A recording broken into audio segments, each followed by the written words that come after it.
সুপ্রিয় দর্শক, বাংলাদেশ টেলিভিশনের নিয়মিত আয়োজন ফ্যাসিবাদের দিনলিপি অনুষ্ঠানে আপনাদের সবাইকে স্বাগত জানাচ্ছি। আপনাদের সঙ্গে আছি আমি সাঈদ খান। আলোচনার জন্য আমার সঙ্গে আছেন দুজন অতিথি।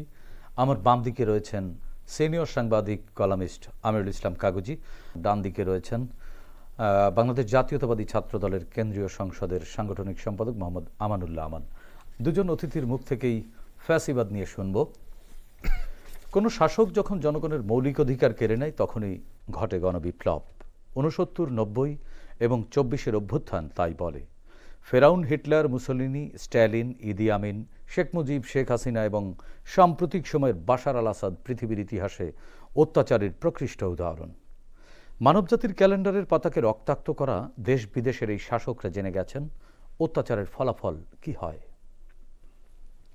এ অনুষ্ঠানের মাধ্যমে আমরা তুলে ধরি আওয়ামী লীগের 16 বছরের দুঃশাসন। বিভিন্ন আলোচনার মাধ্যমে আমরা চিহ্নিত করব গত সরকারের স্বৈরাচারী ও ফ্যাসিবাদী নীতির ধরন। এর মাধ্যমে আমরা খুঁজে বের করবার চেষ্টা করব নাগরিক অধিকার নিশ্চিতের পথ, যাতে ভবিষ্যতে আর কোনো শাসক নাগরিক স্বাধীনতাকে লঙ্ঘনের সাহস না পায়। দর্শক, আজ 11 ফেব্রুয়ারি 2025। গত 16 বছরের শুধুমাত্র এই দিনটিতে কি কি ঘটেছিল অতিথিদের সঙ্গে আলোচনার আগে আমরা বিভিন্ন গণমাধ্যম থেকে সংগৃহীত কিছু সংবাদের শিরোনাম দেখে আসি। 2011 বেসিক ব্যাংকে বেহাল দশা, চলছে চেয়ারম্যানের নির্দেশিত ঋণ বিতরণ। 2012 চা বাগান দখলের নেতৃত্বে আওয়ামী লীগ, গুলিতে নিহত 2। পাচারের লক্ষ্যে পাথর মজুত, পাহাড় কেটে রাস্তা। পাথর পাচার বন্ধে প্রশাসন তৎপর না হয়ে বরং বহিরাগত ও আওয়ামী লীগ নেতাকর্মীদের অনুমতি দেওয়ার সিদ্ধান্ত নিয়েছে। 2013 মহাপরিচালকের মহাকাণ্ড, স্বাস্থ্য অধিদপ্তরের মহাপরিচালক প্রজেক্টের প্রধান হিসেবে দৈনিক সম্মানী নিয়েছে 1,12,887 টাকা। 124 দিনে নিয়েছেন 1,39,98,000 টাকা। ইউরোপীয় ইউনিয়ন ও অধিকারের সেমিনার, কারাগার, থানা হাজত ও আটকস্থলে নির্যাতন চলে। 2014 প্রতিদিন গড়ে একটি হত্যা, 1 জানুয়ারি থেকে 10 ফেব্রুয়ারি পর্যন্ত 44 জনকে বিচার বহির্ভূত হত্যা। টিআর কাবিখার ভাণ্ডার প্রায় শূন্য, নির্বাচনী উন্নয়নে 7 মাসে 80% বরাদ্দ। 2015 পরিবেশ পরিস্থিতির কারণেই এনকাউন্টার, ডিএমপি মোহাম্মদ আসাদুজ্জামান মিয়া। অর্থ পাচার তদন্ত করবে বাংলাদেশ ব্যাংক এইচএসবি মাধ্যমে সুইজারল্যান্ডে 101 কোটি টাকা পাচার। আওয়ামী লীগ নেতাদের বিরুদ্ধে মামলা করায় ইউএনওর অপসারণ দাবি। সরকারি জমিতে অবৈধ নির্মাণ। 2017 ত্রুটিপূর্ণ আইনের কারণে বিচার বিভাগ বিব্রত, প্রধান বিচারপতি। 30 সালে ছাত্রলীগ সভাপতির সামনে নেত্রীকে পিটিয়েছে কর্মীরা। ছাত্রলীগের হুমকির পর ক্যাম্পাসে যাচ্ছেন না অধ্যক্ষ। রাজশাহীর ইনস্টিটিউট অফ হেলথ টেকনোলজি। 2019 6,500 কোটি টাকার বিদ্যুৎ বিল বকেয়া। Crescent Janata scam, 5 cases filed against 22 for embezzling 1,745 crore টাকা। বছরে বেকার বাড়ে 8 লাখ, সিপিডি সংলাপ। 34 জন বাদ, আসামি হচ্ছেন 33 জন। হাওরে বাঁধ নির্মাণে দুর্নীতি। 2020 কারাগারে ধারণ ক্ষমতার দ্বিগুণের বেশি বন্দী। সংসদে প্রশ্নোত্তরে স্বরাষ্ট্রমন্ত্রী এ তথ্য জানান। সাগর রনি হত্যার 9 বছর, 78 বারেও দাখিল হয়নি তদন্ত প্রতিবেদন। 2021 রাউজানে বিনা ভোট রীতিতে জনপ্রতিনিধি, স্থানীয় সরকারের ভোট। যুবলীগ নেতার মারধর, অপমানে ব্যবসায়ীর আত্মহত্যা। Sagar Runi murder, no clue yet, 9 years of family alleges, ongoing investigation and eyewash. High Court to hear law experts if Al Jazeera can be banned. 2022 3,100 প্রাণীর জন্য চিকিৎসক 1 জন, চিড়িয়াখানা। Economist Intelligence Unit Democracy Index, Bangladesh again marked as hybrid regime. Disappearance on due to lack of democracy, webinar. 2023 হলের seat দখল নিয়ে Ananda Mohan college ছাত্রলীগের দুপক্ষের সংঘর্ষ, ভাঙচুর, আহত 5। United Nations bodies concerned over police excesses, call for probe. 2024 Bangladesh Chhatra League activist beat Awami League leader to death in Kurigram.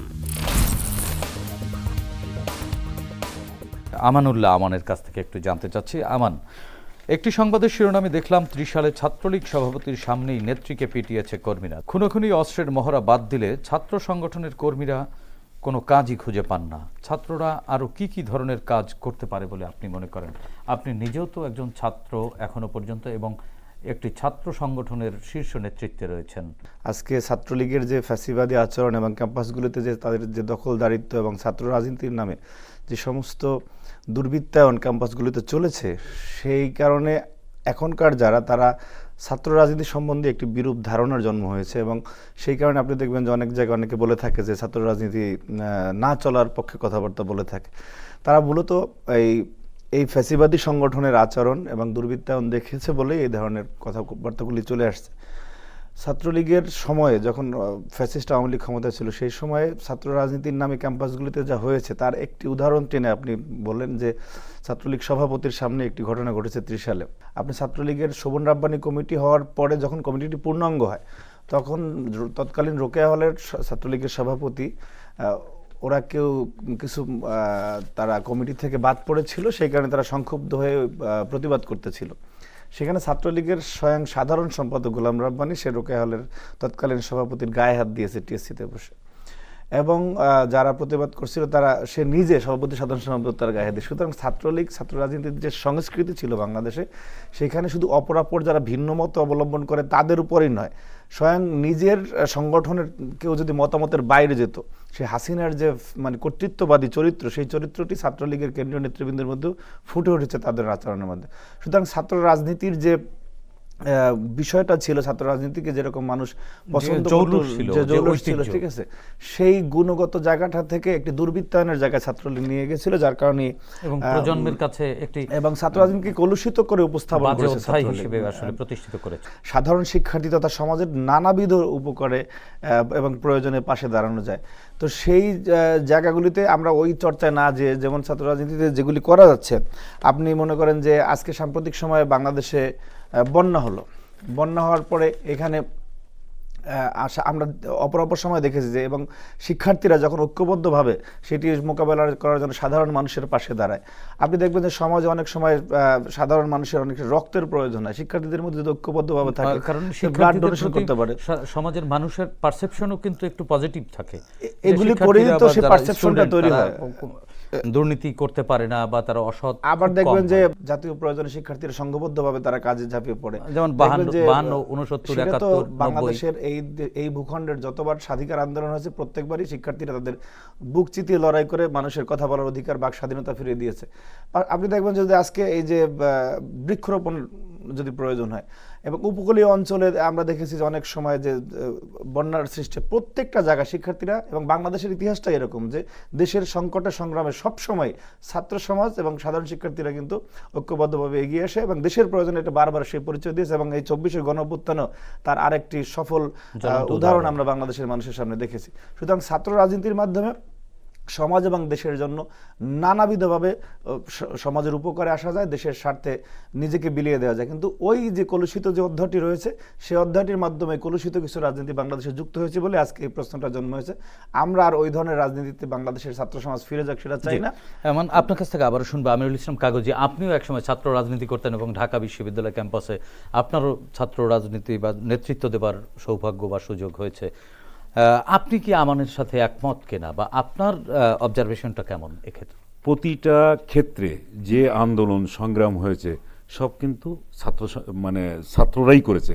সেটা 52 ভাষা আন্দোলনের ছাত্র সংগ্রাম কমিটি, তারপরে 62-র শিক্ষা আন্দোলন, তারপরে 69-এর যে গণ অভ্যুত্থান, এগুলো সবই কিন্তু ছাত্ররাই করে আসছে। এবং ছাত্রদের ডাকে সফলতা এসেছে এবং ছাত্রদের ডাকে যে সারা দেশের মানুষ কিভাবে ঝাঁপিয়ে পড়ে তার প্রকৃষ্ট উদাহরণ হচ্ছে 1952 সালের যে 21শে ফেব্রুয়ারি, যখন সকালবেলা এই ছাত্রদের মিছিলে গুলি করা হলো, এবং সেই সময় মানুষ কি করেছে, সরকারি অফিস আদালত ছেড়ে একেবারে রাজপথে নেমে গেছে।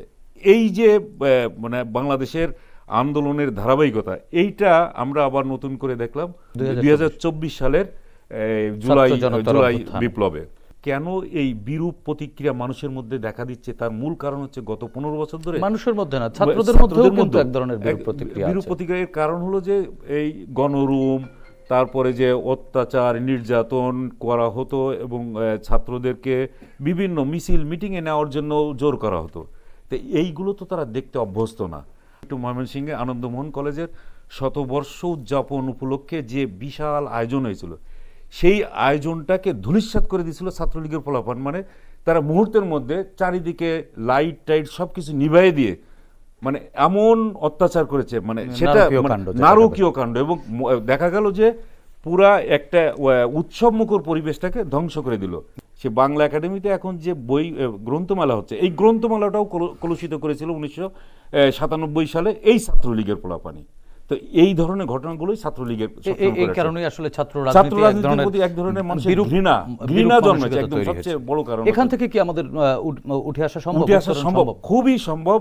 তার কারণ হলো এখনকার যে জেনারেশনটা আমরা যাকে বলি জেন জি, এই জেনারেশন কিন্তু আপনার আমার দিকে তাকায় থাকে না, পলিটিশিয়ানদের দিকে তাকায় থাকে না। এবং এই জেন জি যদি ভুল করে, আলফা জেনারেশন কিন্তু খুবই মানে একেবারেই রাজনীতি বিমুখ হয়ে যাবে, একেবারেই বিমুখ হয়ে যাবে। তারা এই যে আমরা এবারের আন্দোলনে তাদের যে ভূমিকাটা ছিল, তারা মনে করেছে যে এই আওয়ামী লীগ, শেখ হাসিনা একটা ফ্যাসিস্ট, এর চলে যাওয়া দরকার এবং তাকে কিভাবে বিদায় দেওয়া যেতে পারে, তারা সবাই একেবারে এই আবু সাইদের ভূমিকায় অবতীর্ণ হয়ে গেল। কাউকে আর ঘরে ধরে রাখা গেল না এবং সবাই নেমে পড়লো। আর তারা যে এখন সুশীল যে রাজনীতিগুলো শুরু করেছে, এটাই কিন্তু এখন সামনের দিনগুলোতে যারা এখন রাজনীতি করবে, যারা ক্ষমতায় আসবে বা এরকম চিন্তা ভাবনা করছে, তাদেরকেও কিন্তু এই বিষয়গুলো মাথায় রেখে এই বিষয়গুলো মাথায় রেখে কিন্তু কাগজি ভাই, আরেকটি সংবাদের শিরোনাম আপনার কাছ থেকে একটু বিশ্লেষণ শুনতে চাই। সেটি হচ্ছে যে স্বাস্থ্য অধিদপ্তরের মহাপরিচালক প্রকল্প প্রধান হিসেবে দৈনিক সম্মানী নিয়েছেন 1,12,887 টাকা। দৈনিক প্রথম আলোর খবর এটি। 2 মাসের এই প্রকল্প থেকে 1,39,98,000 টাকা নিয়েছেন। এইটা ফ্যাসিবাদ মানেই কি লুটপাট? কেউ কেউ বলে থাকে যে শেখ মুজিব তার কিছু চোর উৎপাদন করে দিয়ে গেছে। শেখ মুজিব নিজেও বক্তব্য যখন দিতেন তখন খালি বারবার বলতেন, আমার ডাইনে চোর, বামে চোর, সামনে চোর, পিছনে চোর, আমি যেদিকে তাকাই শুধু চোর আর চোর ছাড়া কিছু না। কিন্তু তিনি নিজে যে তার অজান্তেই যে চোর উৎপাদন করে দিয়ে গেছেন, এটা তিনি আর খেয়াল করেন নাই। তার মেয়ে চোর, তার নাতি নাতনি চোর, সমস্ত চোর, চুরি করে এখান থেকে টাকা পয়সা লুটপাট করে নিয়ে গেছে বাইরে। তারা যখন মানে সমাজে মানে রাষ্ট্রের শীর্ষ পর্যায় থেকে যখন এরকম চুরি চামারি হয়, তখন নিচের পর্যায়ে এই ধরনের চুরি এটা কয়টা টাকা চুরি? 1,39,00,000 টাকা। এটা কোনো টাকা? যেখানে পারমাণবিক বিদ্যুৎ কেন্দ্র থেকে যেখানে 10 বিলিয়ন পাউন্ড ছিল, 4 বিলিয়ন পাউন্ড নিয়ে গেছে টিউলিপ, এখান থেকে শুধুমাত্র মধ্যস্থতা করার মধ্য দিয়ে। তো 40% নিয়ে চলে গেল।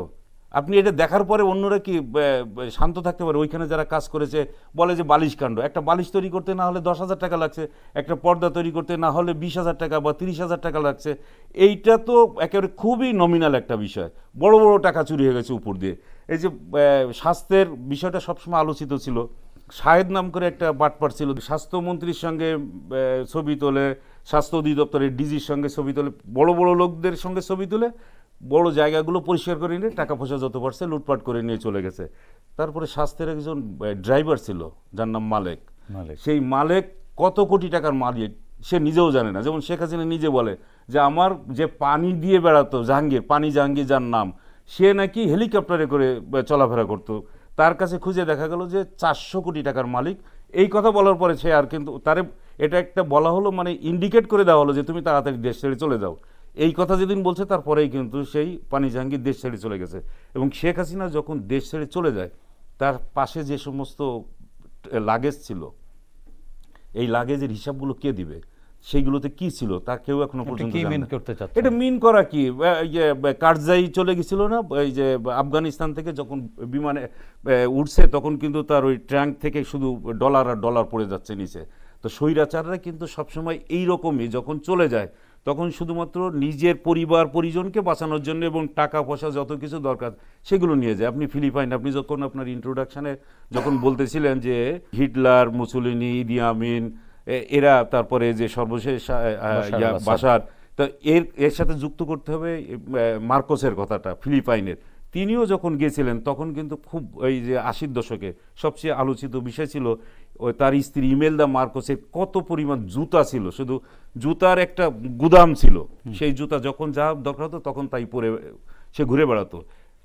স্বৈরাচাররা কিন্তু তাদের ক্যারেক্টার যুগে যুগে একই রকমই হয়েছে। জি কাগজ ভাই, আপনার কাছ থেকে আবারও শুনবো। আমরা একটু আমানের কাছ থেকে শুনে আসি। আমানুল্লাহ আমান, আমরা একটি সংবাদের শিরোনামে দেখলাম পাহাড় কেটে রাস্তা বানিয়ে পাথর পাচার করছে বহিরাগত ও আওয়ামী লীগ নেতাকর্মীরা তাদেরকে অনুমতি দেওয়ার সিদ্ধান্ত নিয়েছে প্রশাসন। দৈনিক প্রথম আলোর খবর এটি। পাহাড় কতটা প্রয়োজনীয় এটা আমাদের রাজনীতিবিদরা কেন বুঝে উঠতে পারেন না? বনজ সম্পদ, জীব প্রকৃতি, খনিজ এবং কৃষি যে পণ্যের অন্যতম উৎস হচ্ছে পাহাড়।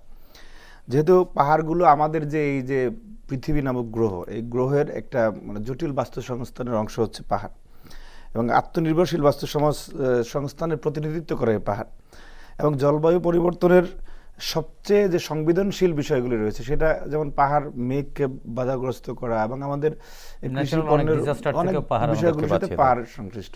এখন পাহাড়ের যে প্রয়োজনীয়তা রয়েছে এবং সেগুলি রাজনীতিবিদরাও জানে, আমাদের যারা রাষ্ট্র চালায় তারাও জানে, কিন্তু এই যে পচে যাওয়া রাজনীতিবিদ যারা রাজনীতির পাশাপাশি ভূমিদস্যুতা পছন্দ করে, যারা রাজনীতির পাশাপাশি মানুষের সম্পদকে এবং দেশের সম্পদকে নিজের মনে করে, সেই ধরনের রাজনীতিবিদরা তো এটা মনে রাখবে না, খুবই স্বাভাবিক। রাজনীতির এই পচনটা কখন আপনি শুধু রাজনীতিবিদদের এই পাহাড়ের ক্ষেত্রে আমি যে বলি, শুধুমাত্র যদি আপনি রাজনীতিবিদদের দায় দিয়ে থাকেন, তাহলে এটা আর এক ধরনের আমি মনে করি অপরাধ হবে। কারণ হচ্ছে পরিবেশ অধিদপ্তর নামে একটা অধিদপ্তর আছে, তারা যে অনুমোদন দিচ্ছে এবং স্থানীয় প্রশাসন ওখানকার পার্বত্য অঞ্চলের, তাদের অনুমতি ছাড়া এবং তাদের দৃষ্টিগোচরের বাইরে গিয়ে তো এই অপরাধগুলি সংগঠিত করা সম্ভব না। তারা তাদেরকে টাকা পয়সা দেয়, এখানে একদম ভাগাভাগি করে তারপরে এই অপকর্ম চলে। আপনি দেখবেন 2000 সালে একটি পাহাড় ধস হলো ওখানে, সেই পাহাড় ধসে প্রায় 150 জনের মতো মানুষ মারা গিয়েছে। তারপর একটু প্রশাসন লড়ে চড়ে বসলো, পার্বত্য প্রশাসন। কিছুদিন পরে আবার সেটা ভুলে গিয়ে আবার অনুমোদন দিল। তো এইখানে যারাই যায়, তারা এই যে আমাদের আমলাতান্ত্রিক যে জটিলতা এবং তারা যে প্রচণ্ড রকম করাপ্টেড, সেটা কিন্তু সারা দেশব্যাপী প্রমাণিত হচ্ছে বারবার। এই পাহাড় যদি অনুমোদন ছাড়া কাটে, তাহলে সর্বোচ্চ 2 বছরের দণ্ড এবং 2 লাখ টাকা অথবা 2 লাখ টাকা জরিমানা। এখন যে পাহাড়ের কাটার কাজে জড়িত এবং যে ভূমিদস্যু, সে তো শত শত কোটি টাকার এখানে ধান্দা আছে, সে 2 লাখ টাকা তো এটা তো দিয়ে হালাল করে যেতে পারে। সুতরাং আইনের যে বিষয়টা, সেখানে একটি ফাঁকফোকর এই ভূমিদস্যুদের জন্য রেখে দেওয়া হয়েছে, যে যাতে তারা পার পেয়ে যেতে পারে। সুতরাং এই আইনটি সংশোধনের দরকার আছে, এবং যে যারা বিশেষ করে পার্বত্য অঞ্চল নিয়ে একটা বিশেষায়িত মানে কমিশন যারা এগুলির দেখভাল করবে এবং মানুষ পাহাড় যাতে না কাটে, সেটা আমাদের দরকার। এবং একটার পর একটা সরকার আসে যায়, সেই আমলাতান্ত্রিক জটিলতা থাকে এবং কেউই এই আন্তরিকতার সাথে এই কাজটি করে না, এবং ওই আইনের দুর্বলতা আছে। এবং এই আইনটি আপডেটেড করা পাশাপাশি পাহাড়ের জনপদকে যাতে মানে আমরা অনেক সময় উপেক্ষা করে, যেমন আমরা দেখবেন যে এই ঢাকা থেকে অনেকে ট্রান্সফার করলে যদি পার্বত্য অঞ্চলে পাঠায়, তাহলে বলে যে পানিশমেন্ট ট্রান্সফার, মানে ওই জনপদটাকে আপনি কিন্তু রাষ্ট্রীয়ভাবে একটু অবহেলিত বলে স্বীকৃতি দিচ্ছেন। সুতরাং সেই জায়গাটা থেকে আমাদেরকে বের হয়ে আসতে হবে। পাহাড় আর সমতল বলে কোনো পার্থক্য নেই, সবাই বাংলাদেশের নাগরিক, যেটা আমরা বাংলাদেশী জাতীয়তাবাদকে ধারণ করে বলে থাকি। সেই বিষয়টিকে মাথায় নিয়ে সমতলের মানুষের জন্য যে অধিকার, পাহাড়ের মানুষের জন্য সেই অধিকার, আমরা আর চাই না যে না ভূমিধসের মাধ্যমে, পাহাড় ধসের মাধ্যমে আর কোনো মানুষের জীবনহানি হোক, প্রাণহানি হোক। জি, কাগজি ভাইয়ের কাছ থেকে ছোট্ট একটু জানতে চাই, পরিবেশ পরিস্থিতির কারণে এনকাউন্টার, পুলিশের বিধানে আত্মরক্ষার জন্য গুলি চালানোর অনুমতি আছে, এটাকে আত্মরক্ষা বলবেন নাকি রাজনৈতিক আদর্শের বাস্তবায়ন বলবেন? এই যে সময়কার কথা বলা হচ্ছে, এই সময় মনে হয় ডিএমপির যে কমিশনার ছিল, এটা মনে হয় আসাদুজ্জামান মিয়া। তো এই আসাদুজ্জামান মিয়া, যাকে মিয়া ভাই বলে সবাই মানে সম্বোধন করে, এবং তার যে বিদায়ের অনুষ্ঠানটা দেখছিলেন কিনা আমি জানি না, আগে পিছে ঘোড়ায় চড়ে যাচ্ছে সবাই, হ্যাঁ, কি রাজকীয় তার একটা মানে মিয়া ভাইয়ের মতো। তো এই লোকটা যতদিন ক্ষমতায় ছিল, ততদিন দায়িত্বে ছিল, ততদিন পর্যন্ত এরকম এই ধরনের এনকাউন্টারগুলো হয়েছে। আর এনকাউন্টারের পিছনে যে শুধুমাত্র যে একজন ব্যক্তিকে মারা হচ্ছে তা না, এর পিছনে কিন্তু অনেক অর্থকড়ি জড়িত থাকে। যাকে এনকাউন্টার দিলে পরে টাকা পাওয়া যাবে এরকম চিন্তা ভাবনা করতো, সে দেখা গেল যে কোনো না কোনো ফাঁক দিয়ে বেঁচে গেছে। আর যাকে দিলে পরে কোনো রকম টাকা পয়সার বিষয়গুলো থাকবে না, এরকমই ছিল। আইনের লোক হয়ে তো কোনো অবস্থাতেই বলতে পারে না। আইনের একটি ব্যাখ্যা দিয়েছেন যে আত্মরক্ষা করবার জন্য, আত্মরক্ষা কাকে, একজন যাকে ধরে নিয়ে যাচ্ছে। এবং এমনও আছে যে আমরা তো ওই যে শহীদুল হক, যে সাবেক আইজিপি, তার বইতে ওই সমস্তগুলো লেখা আছে, কিন্তু যদি খুব গভীরভাবে পড়েন দেখবেন সেখানে যে যাকে এনকাউন্টার দেওয়ার চিন্তা ভাবনা করে, তাকে কিন্তু আগে থেকে ধরে রাখে, ধরে তাকে হয় জঙ্গি কাণ্ডে ঢুকাই দেয়। এই যেমন জাহাজ বাড়িতে মিরপুরে হয়েছিল, পান্থপথের যে ঘটনাটা ঘটেছিল সেটা সেটি তো পরিষ্কার ওনার বইয়ে উঠে এসেছে। ওনার বইতে উঠে আসছে এবং বলছে যে আমি এই ঘটনা ঘটানোর পরেই প্রধানমন্ত্রীকে টেলিফোন করেছি, টেলিফোন করার পরে অপর পাশ থেকে আমার কাছে বলা হলো যে নাটকটা এই বাড়ির কাছে এসে না করলেই কি হতো না। এটা কিন্তু তার বইতে লিখে গেছেন উনি। তো এইরকম নাটক আমরা অহরহ এই গত উনি 15 যে বছর ধরে আত্মরক্ষার দেখছি। কথা বলেছেন, আমি একটু ওনার সাথে অ্যাড করি। আপনি যতগুলো এনকাউন্টার এই অপশাসনের শুধু দুঃশাসনের সময় হয়েছে, এখানে আমরা শুনেছি যে 2-3জন পুলিশ সদস্য আহত হয়েছে, কিন্তু আপনি কোনোদিনও কি তাদের কাউকে চিকিৎসা নিতে দেখেছেন? বা কোনোদিনও কেউ কোনো এনকাউন্টারে, যেহেতু সন্ত্রাসীরা একজন মারা গেছে কিনা? একজন মারা গেছে কিনা? একজন পুলিশ তো মারা এটা গেছে তো কিনা? পরিকল্পিত, সাজানো, একদম স্পষ্ট এক্সট্রা জুডিশিয়াল কিলিং, মানুষকে হত্যা করার একটা প্রকল্প। এবং যারা ডিএমপি তাদের- কমিশনার দায়িত্বে থেকে এই ধরনের বক্তব্য যদি দেন এবং যে তার বিরুদ্ধে আত্মরক্ষার জন্য গুলি করা হয়েছে, তো এক ধরনের এই হত্যাকাণ্ডকে বৈধতা বৈধতা দেয়। দেওয়ার জন্য তো সে বলেছে। এবং যে কারণেই কিন্তু এই যে জাতিসংঘ থেকে পরিষ্কারভাবে এই আমাদের এই যারা পুলিশের দায়িত্বে, র্যাবের দায়িত্বে যারা ছিল তাদের বিরুদ্ধে কিন্তু স্পেসিফিক্যালি নিষেধাজ্ঞা জারিও করা হয়েছে। জি, এই বিষয়ে আমানুল্লাহ আমান, আপনি যেটি বলছিলেন যে এটি এক ধরনের বৈধতা দেয়া হয়েছে, এই বৈধতার বলি, এই বৈধতার বলির মাধ্যমে বা এই দুর্বল যে পুলিশের আইন, আত্মরক্ষা আইন, এই আইনের মাধ্যমে আসলে রাজনীতিকে কতটা চাপে ফেলে দিয়েছিল? আপনারা তো প্রত্যক্ষভাবে রাজনীতির মাঠে ছিলেন। দেখুন, একটা কথা আছে, পার্টি থাক, মানে আপনি আওয়ামী লীগ এবং অঙ্গ সহযোগী সংগঠনের মতো করেই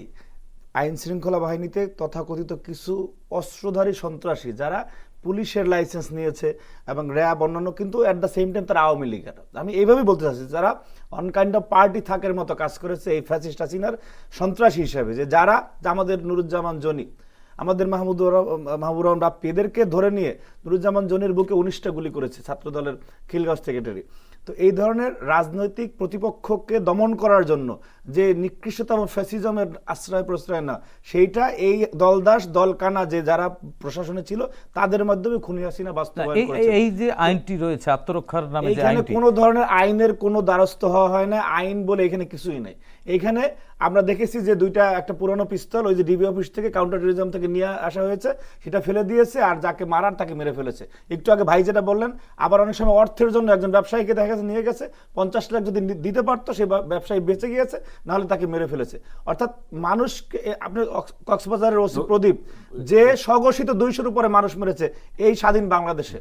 সুতরাং বাংলাদেশকে একটি ভয়াল, বিভীষিকাময় এবং খুনিদের জনপদ হিসাবে এই খুনি হাসিনা গড়ে তুলেছিল, যেখান থেকে আমরা 5ই আগস্টে মুক্তি পেয়েছি। আর আমরা চাই না যে এই যে খুনিদের বা এই যে দানবদের আর সমাজে জন্ম হোক। তার সঙ্গে আরেকটা যুক্ত করে দেওয়ার দরকার, সেটা হচ্ছে যে বেনজির বিরুদ্ধে নিষেধাজ্ঞা দেওয়া হয়েছে স্পেসিফিক্যালি টেকনাফের যে কমিশনার একরামকে মারার জন্য, এবং টাকার বিনিময়ে কিন্তু এই ঘটনাটা ঘটে গেছে। তার কি কোনো রকম আত্মরক্ষা বা কোনো কিছু, সরাসরি গুলি করে তাকে হত্যা করা হয়েছে। এমন আপনার কাছে আরেকটি বিষয় জানতে চাচ্ছি, সেটি হচ্ছে একটি সংবাদের শিরোনামে আমরা দেখছি যে বছরে বেকার বাড়ে 8 লক্ষ।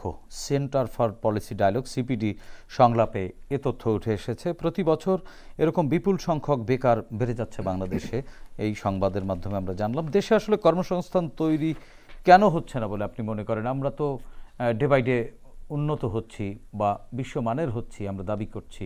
এটি কি কোনো সদিচ্ছার অভাব না আমাদের পরিকল্পনার ঘাটতি রয়েছে? আপনি গত 24-25 সালের অর্থ বছরে বাংলাদেশে 26,60,000-এর মতো শিক্ষিত বেকার জনগোষ্ঠী আছে বলে যেটা আমরা দেখেছি পরিসংখ্যানে। তো এইখানে আমি বেকার সমস্যার নানাবিধ আমাদের কারণ রয়েছে, যেমন উচ্চ জনসংখ্যা বৃদ্ধির হার। এখানে এত অল্প আয়তনের একটি দেশে এত বেশি জনসংখ্যা, তো যার কারণে বেকারত্ব বাড়বে। কিন্তু আমাদের যে রাষ্ট্রীয় পরিকল্পনার স্পষ্ট ঘাটতি, অভাব এবং সদিচ্ছার অভাব রয়েছে, যারা রাষ্ট্র পরিচালনা করে, রাষ্ট্র চালায়, আর আমাদের যে মানসিকতা, যে আমরা যারা শিক্ষিত হই তাদের একটা মানে প্রবল আকাঙ্ক্ষা থাকে যেন একটা চাকরি করতে হবে, যারা বিশ্ববিদ্যালয়ে পড়ে তাদের বিশেষ কারণে সেটি তো আসলে গত 16 বছর ধরে আমরা চাকরিজীবী জন্ম দিয়েছি। আমি ওইটাকে বলতেছি। এবং আমাদের সমাজে এই যে চাকরি পেলেই যে একটা সোনার হরিণ, এবং একটু অন্যভাবে বললে যে ওই যে মেয়ে যে বাবা বিয়ে দিবে, সেটা যদি দেখে যে চাকরিজীবী কাউকে, তাহলে তাকে প্রাধান্য দেয়। অর্থাৎ বৈশ্বিক বাস্তবতার সাথে যে চিন্তাভাবনার যে সামঞ্জস্য, সেটা আমাদের নেই। এইখানে আমি মনে করি যে এক লাইনে যদি আপনি সমাধান চান, যে সমাধান তো ওইভাবে আমাদের উদ্যোক্তা বাড়াতে হবে। আমাদের বিভিন্ন প্রজেক্ট বাড়াতে হবে, আমাদের যাতে আমি শুধু শিক্ষিত হয়ে চাকরি বা আমি মনে করেন যে দাস না হয়ে আমি নিজে কিছু একটা করি এবং সেখানে অন্যদেরকে কর্মসংস্থানের ব্যবস্থা করি। রাষ্ট্রীয়ভাবে এই চিন্তা ভাবনা এবং সেই বিসিএস কেন্দ্রিক চাকরি কেন্দ্রিক যে গুরুত্ব, সেই গুরুত্বের চাকরিকে আমি ছোট করে বলতেছি না, অবশ্যই মেধাবীরা চাকরি করে, কিন্তু আপনি সবাই তো চাকরি করবে না। সেইখানে আপনি দেখা গেছে গ্রামে কৃষির ক্ষেত্রে বিষয় রয়েছে। আবার বাংলাদেশে বেকারত্বের একটা সিজনাল বেকারত্ব আছে, যেমন দেখবেন যে সময় ধান কাটার সময় হয়, সে সময় যারা ধান কাটে বছরে অন্যান্য সময় তারা বসে থাকে।